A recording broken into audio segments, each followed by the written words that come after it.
के बारे में देखना है, उनका नाम है एम एन रॉय। ठीक है, एम एन रॉय कौन थे भैया? तो इन्होंने ही कॉन्स्टिट्यूएंट असेंबली की आइडिया दिए थे कि भैया अपने पास एक कॉन्स्टिट्यूएंट असेंबली होना चाहिए, जिसको बाद में ब्रिटिश गवर्नमेंट ने एक्सेप्ट किया और अगस्त ऑफर में इसको दे दिया हम लोगों को। ठीक है, चलिए अब डिटेल में देखते हैं कॉन्स्टिट्यूएंट असेंबली। कॉन्स्टिट्यूएंट असेंबली, ठीक है, कॉन्स्टिट्यूएंट असेंबली की बात करते हैं तो इसमें टोटल कितने मेंबर्स थे? 389 मेंबर्स थे। कितने मेंबर्स थे भैया? 389 मेंबर्स थे। ठीक है, 93 इंडियन इंडिपेंडेंट स्टेट के मेंबर्स थे भाई साहब,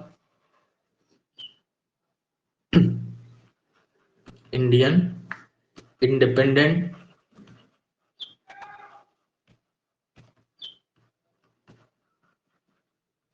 ठीक है, 292 ब्रिटिश इंडिया थी इसमें, ब्रिटिश इंडिया, ठीक है, और 4 यानी 4 कमिश्नरी प्रोविजन थी।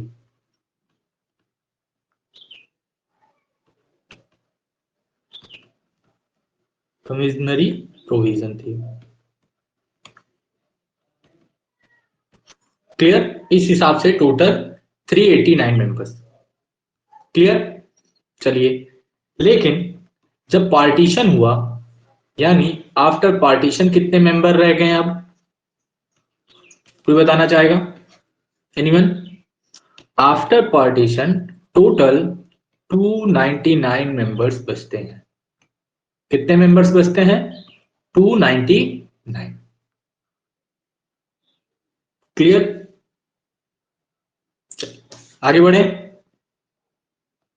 अब देखिए, कॉन्स्टिट्यूएंट असेंबली से ही आपको मिला cabinet mission plan. Cabinet mission plan, ठीक है, कितने मेंबर्स थे भाई? 3 मेंबर्स। कौन कौन से नाम बताइए फटाफट आप लोग।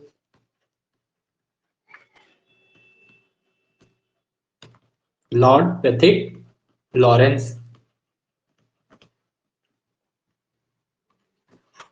सर स्टैफर्ड क्रिप्स, यही भाई साहब क्रिप्स मिशन लेकर आए थे, तो याद कर लीजिएगा ऐसे ही। क्रिप्स मिशन प्लान किसके तहत आया था? सर स्टैफर्ड क्रिप्स, ठीक है। एंड थर्ड मिस्टर अलेक्जेंडर, ठीक है। तो कैबिनेट मिशन प्लान में कितने लोग थे? 3, Lord Pethick Lawrence, Stafford Cripps और अलेक्जेंडर, ठीक है। चलिए अब हम बात करते हैं पहली मीटिंग की। आपका संविधान यहां से स्टार्ट हो गया है, दिसंबर 9, 1946, first meeting of constituent assembly कब हुई थी?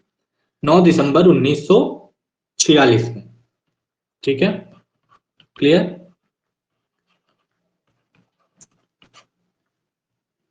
क्लियर? पहले प्रेसिडेंट कौन थे? डॉक्टर सच्चिदानंद सिन्हा, डॉक्टर सच्चिदानंद सिन्हा, ठीक है। डॉक्टर सच्चिदानंद सिन्हा क्या थे भैया? इंटरिम चेयरमैन, क्या फर्स्ट प्रेसिडेंट कह सकते हैं आप। लेकिन सच्चिदानंद सिन्हा जो थे, सच्चिदानंद सिन्हा जी जो थे, ये सिर्फ 2 दिन के लिए ही थे, यानी टेम्परेरी थे, ठीक है, इसलिए इनको इंटरिम चेयरमैन बोला गया है।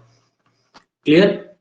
फिर 2 ही दिन बाद यानी 11 दिसंबर 1946, 11 दिसंबर 1946 को परमानेंट चेयरमैन किसको बनाया गया? डॉक्टर राजेंद्र राजेंद्र प्रसाद जी को। ठीक है, डॉक्टर राजेंद्र प्रसाद जी क्या हो जाते हैं अब? Permanent chairman.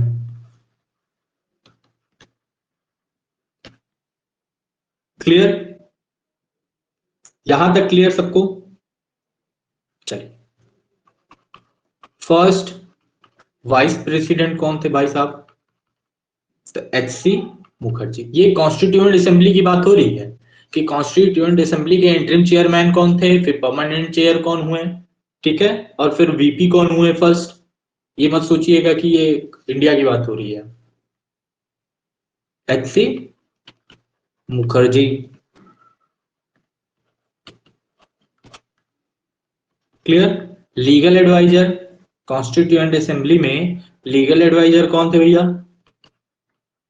लीगल एडवाइजर थे भीमराव, सॉरी बी.एन. राव।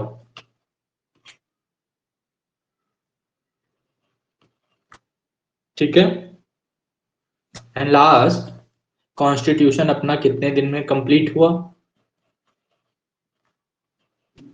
2 साल 11 महीना 18 दिन। कितना टाइम लगा भैया? 2 साल 11 महीना 18 दिन। ठीक है, चलिए आइए एक बार अब हम देख लेते हैं कि अभी हमने क्या क्या देखा है। ठीक है, देखिए आज हम अभी देख रहे हैं कॉन्स्टिट्यूएंट असेंबली। कॉन्स्टिट्यूएंट असेंबली की आइडिया किसने दी? तो एम.एन. राव जी ने दी। ठीक है, कब दी? 1934 में। बाद में ब्रिटिशर्स ने उसे अगस्त ऑफर में एक्सेप्ट कर लिया। ठीक है, क्लियर यहां तक? अब हम देखते हैं कॉन्स्टिट्यूएंट असेंबली। कॉन्स्टिट्यूएंट असेंबली में टोटल कितने मेंबर्स थे? 389 मेंबर्स थे। ठीक है, 93 जिसमें से इंडियन इंडिपेंडेंट स्टेट थी, 292 ब्रिटिश कंपनी और 4 कमिश्नरी प्रोविजन। बाद में जब पार्टीशन हो गया, पार्टीशन के बाद हमारे पास बचते हैं 299 मेंबर्स, 299 मेंबर। ठीक है, इसी कॉन्स्टिट्यूएंट असेंबली से आपको मिलता है कैबिनेट मिशन प्लान। ठीक है, कॉन्स्टिट्यूएंट असेंबली की वजह से ही आपको कैबिनेट मिशन प्लान मिलता है। जैसे कि हमने हिस्ट्री की क्लास में देखा था, कैबिनेट मिशन प्लान उन्होंने हमको इस डर से दे दिया कि भैया वर्ल्ड वॉर 2 के बाद उनकी बहुत ज्यादा बेइज्जती हो गई थी और किसी देश को गुलाम बना के रखना, उसे दबा के रखने, इन सब चीजों में कोई इज्जत नहीं बनती है। इस वजह से उन्होंने कहा ठीक है भैया, हम कैबिनेट मिशन प्लान दे रहे हैं, इसी के तहत आपका संविधान हो जाएगा और आप अपना देश चलाइए। ठीक है, कैबिनेट मिशन प्लान में हमने ऑलरेडी देखा कि भैया 3 मेंबर्स आए हुए थे, पैथिक लॉरेंस, स्टैफर्ड क्रिप्स और अलेक्जेंडर। ठीक है, ये क्रिप्स भैया ही क्रिप्स मिशन लेकर आए थे। इतना क्लियर सबको? चलिए आगे बढ़े। पहली मीटिंग हुई थी 9 दिसंबर 1946 को। फर्स्ट मीटिंग कॉन्स्टिट्यूएंट असेंबली की कब हुई?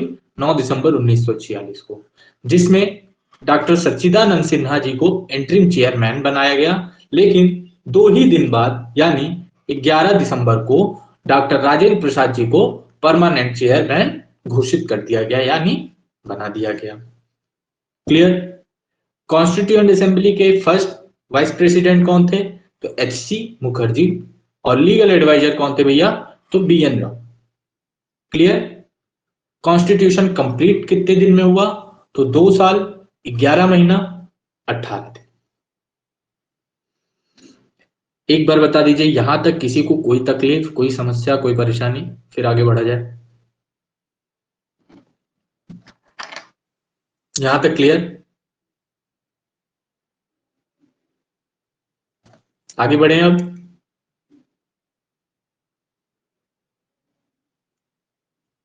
ठीक,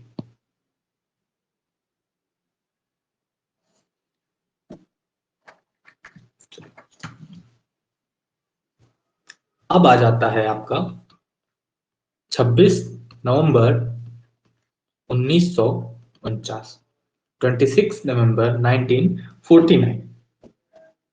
ठीक है, इसमें क्या हुआ? कॉन्स्टिट्यूएंट असेंबली जो था वो एडॉप्ट करता है, इनेक्ट करता है और हमको खुद को, अपने आप को एक संविधान देता है। क्या देता है?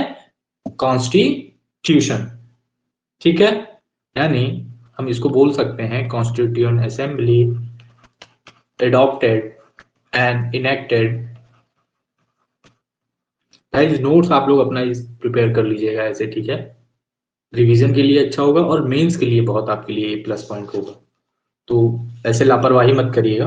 अभी क्लास में आप बस ध्यान से सुनिए, क्लास के बाद पीडीएफ तो आपको मिल ही जाता है, इसलिए मैं ना जो इंपॉर्टेंट पॉइंट्स है उसको लिख देता हूँ कि आपको आइडिया मिल जाए कि नोट्स बनता कैसे है।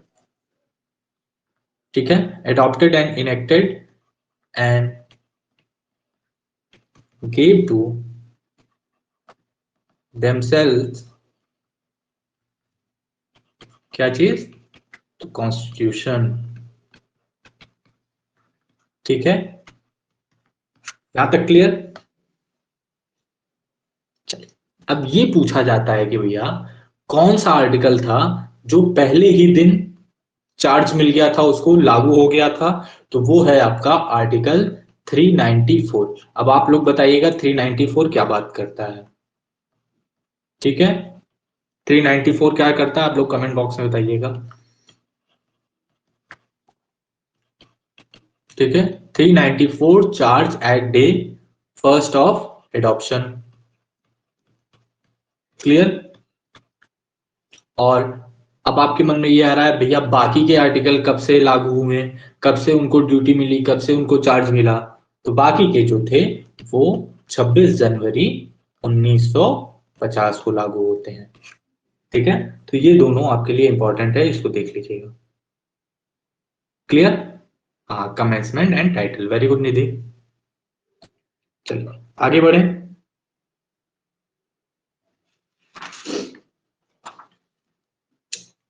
अब हम बात करते हैं मोस्ट इंपॉर्टेंट, प्रीएम्बल। प्रीएम्बल, ठीक है, देखिए प्रीएम्बल क्या बताया गया है कि भैया ये किसी भी कोर्ट में इन्फोर्स नहीं है, it is not enforceable in court of law. ठीक है, ये आप लोगों को भी पता है। प्रीएम्बल देता क्या है हमें? तो ये हमें एक तरह कह सकते हैं दिमाग की कुंजी है कि हम कैसे संविधान को समझें। ठीक है, ये हमारे दिमाग के ताले को खोलता है कि भैया आप कैसे संविधान को समझ सकते हैं। ठीक है, आइए इसको लिख लीजिए। It is not enforceable in court of law. ठीक है, ये क्लियर? ये देता क्या है? It provides, preamble provides a की। प्रियम्बल हमें क्या देता है? एक चाबी देता है। कैसा चाबी देता है? समझने के लिए, to understanding and interpretation, interpretation of constitution. ठीक है, कॉन्स्टिट्यूशन को समझने के लिए, उसको इंटरप्रेट करने के लिए हमें एक आइडिया देता है। ठीक है, क्लियर? अब एक और इंपॉर्टेंट बात कि भैया प्रियम्बल में टोटल कितने वर्ड्स हैं? कितने वर्ड्स हैं प्रियम्बल में? ठीक है, तो there are 86 words in preamble. ठीक है, प्रियम्बल में कितने वर्ड्स हैं? 86 हैं। क्लियर? चलिए, प्रियम्बल के कुछ इंपॉर्टेंट केस लॉज हैं जो आपके लिए जानना बहुत जरूरी है। जैसे कि एक केस आया था रे बेरुबरी, रे बेरुबरी यूनियन केस, आप लोग वाकिफ हैं इसमें। सुप्रीम कोर्ट इसमें हेल्प कर दिया था कि भैया ये कॉन्स्टिट्यूशन का पार्ट बिल्कुल नहीं है। ठीक है, लेकिन फिर बाद में केशवानंद भारती का केस आता है जिसमें ये बोल दिया गया है कि भैया प्रियम्बल जो है कॉन्स्टिट्यूशन का पार्ट है। फिर इसी के बाद देखिए, ये दो केस तो आप लोग जानते हैं, बेरुबरी और केशवानंद, लेकिन इनके बाद भी एक केस आया जिसका नाम है SR Bommai versus union of India. ठीक है, इसमें क्या बोला गया कि ये दोनों रे बेरुबरी और केशवानंद में नहीं बताया गया, तो बोमई में बोला गया कि भैया प्रियम्बल जो है वो इंटीग्रल पार्ट है अपने कॉन्स्टिट्यूशन का। ठीक है, चलिए आइए देख लेते हैं। इन रे बेरुबरी यूनियन केस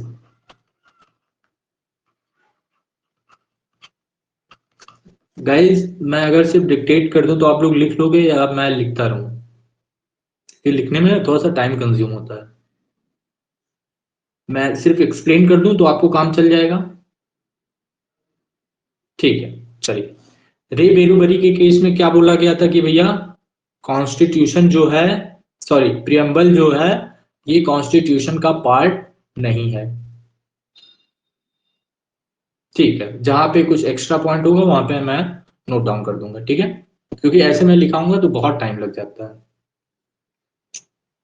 ठीक है, बेरुबरी में क्या बोला गया था भैया, प्रियम्बल जो है वो कॉन्स्टिट्यूशन का पार्ट नहीं है। बाद में आता है आपका केशवानंद, केशवानंद भारती केस। ठीक है, केशवानंद भारती केस में क्या बोल दिया गया कि भैया जो प्रियम्बल है वो कॉन्स्टिट्यूशन का पार्ट है। ठीक है, क्लियर? ये दोनों तो आप लोगों को पता है, लेकिन एक थर्ड केस है जिसके बारे में काफी सारे लोगों को नहीं पता रहता है, वो है S R Bommai. S R Bommai versus union of India. कब का केस है? 1949 का। इसमें बोला गया था कि भैया जो आपका प्रियम्बल है वो क्या है, इंटीग्रल पार्ट है कॉन्स्टिट्यूशन का। Preamble is a integral part of constitution. ठीक है, क्लियर? चलिए, अब एक बात और आपके लिए इंपॉर्टेंट आता है प्रियम्बल से ही कि भैया प्रियम्बल को कितनी बार अमेंड किया गया, कितनी बार अमेंड हुआ है? तो इट अमेंडेड वंस।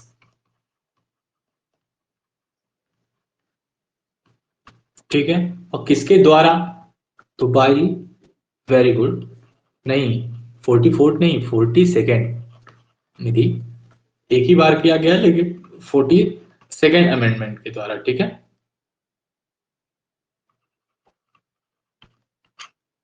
हाँ वो टाइपो एरर हो जाता, कोई बात नहीं। चलिए, 42nd अमेंडमेंट के द्वारा इसको एक बार अमेंड किया गया था। तो इसको अमेंड करके क्या किया गया था, इसमें 3 नए शब्द को ऐड किया गया था। ठीक है, वो कौन कौन से हैं आप लोगों को पता होगा। सोशियलिस्ट, ठीक है, सेकुलर एंड इंटीग्रिटी। ठीक है,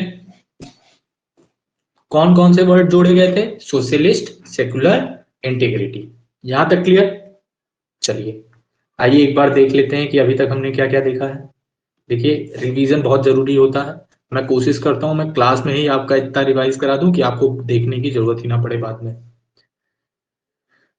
चलिए, 26 नवंबर 1949 को क्या हुआ था कि भैया कॉन्स्टिट्यूएंट असेंबली जो थी हमारी, उन्होंने एडॉप्ट करके इनेक्ट करके हमको क्या दे दिया, कॉन्स्टिट्यूशन, यानी हमें अपना संविधान दे दिया। आर्टिकल 394 जो है वो डे 1 से ही चार्ज में आ गया था। जिस दिन कॉन्स्टिट्यूशन एडॉप्ट हुआ उसी दिन से 394 लागू हो गया। बाकी जितने भी आर्टिकल थे वो 26 जनवरी 1950 को लागू होते हैं। क्लियर? सिंपल। चलिए, प्रियम्बल को देखते हैं। प्रियम्बल क्या बोलता है कि भैया it is not enforceable in court of law. बस सीधी बात, नो बकवास। क्लियर? ये हमें क्या देता है भैया, पहले ही बता दिया गया है कि भैया ये हमें एक आइडिया देता है, ये हमें चाबी देता है, ठीक है, समझने के लिए और इंटरप्रेट करने के लिए। किसको? कॉन्स्टिट्यूशन को।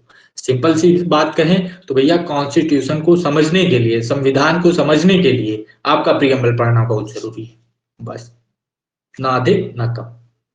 ठीक है, पूरे प्रियम्बल में कितने वर्ड्स हैं? तो 86 वर्ड्स हैं, 86 वर्ड्स हैं। ठीक है, रे बेरुबरी केस आपने पढ़ा हुआ है, इसमें बोला गया है कि प्रियम्बल जो है वो कॉन्स्टिट्यूशन का पार्ट नहीं है, लेकिन बाद में केशवानंद भारती केस आता है। केशवानंद भारती केस में बता दिया जाता है कि भैया जो ये आपका प्रियम्बल है ये कॉन्स्टिट्यूशन का पार्ट है, संविधान का पार्ट है। ठीक है। फिर उसके बाद एक फेमस केस आता है SR Bommai versus union of India. कब का केस है भैया? 1949 का केस है। ठीक है। इसमें बोला गया है कि प्रियम्बल जो है वो कॉन्स्टिट्यूशन का इंटीग्रल पार्ट है, इंटीग्रल पार्ट है। ठीक है, क्लियर।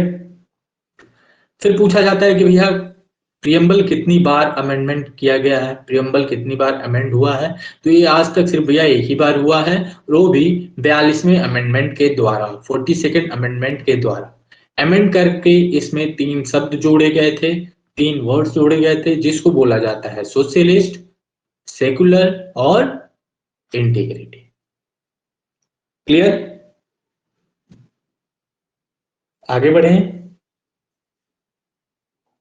चलिए अब हम देख लेते हैं कि भैया प्रियम्बल का ऑब्जेक्ट क्या था। ठीक है, या आप कह सकते हैं पर्पस क्या है, ऑब्जेक्ट या पर्पस क्या है अपने प्रियम्बल का। ठीक है, तो सबसे पहले ये जान लीजिए source of the constitution. Source of the constitution क्या है, कोई बताना चाहेगा? सोर्स ऑफ द कॉन्स्टिट्यूशन क्या है, और कैसा गवर्नमेंट होना चाहिए, पॉलिटी कैसे इस्टेब्लिश होनी चाहिए, यानी type of government and polity to be established।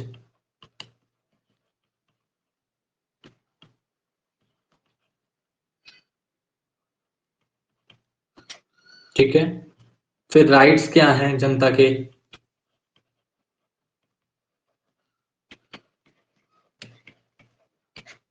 ठीक है, ये 3 पॉइंट हम देखते हैं। ब्लैक नहीं यूज किया गया काफी टाइम से। सोर्सेस ऑफ कॉन्स्टिट्यूशन क्या है? सिंपल सी बात, people of India. People of India, preamble जैसे ही आप उठाइए क्या लिखा है? We the people of India. ठीक है, प्रियम्बल आप लोग याद कर लीजिएगा, ठीक है, रट लीजिए, उसको रट ढालिए, एकदम जुबान पे होना चाहिए। ठीक है, चलिए आगे बढ़े। टाइप ऑफ द गवर्नमेंट क्या होना चाहिए? आपका सोवरेन होना चाहिए। ठीक है, सोशलिस्ट होना चाहिए, डेमोक्रेटिक होना चाहिए। कैसा गवर्नमेंट होना चाहिए? डेमोक्रेटिक होना चाहिए, रिपब सेकुलर और रिपब्लिक होना चाहिए।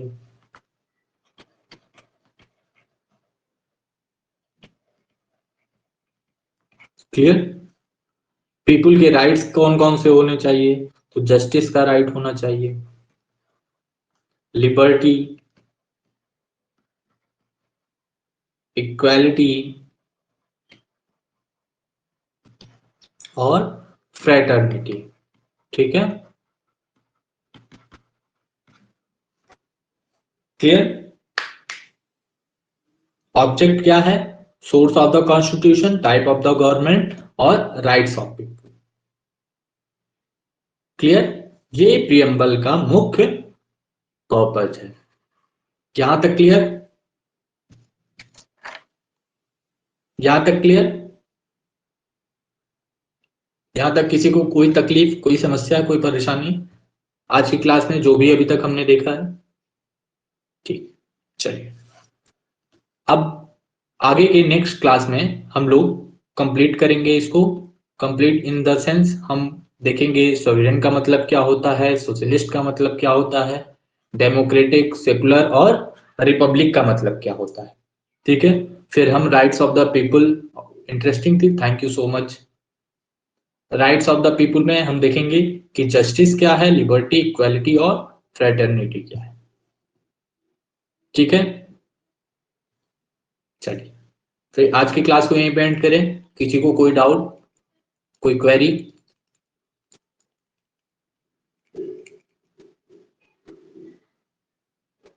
चलिए। Okay, welcome. Take care, bye bye.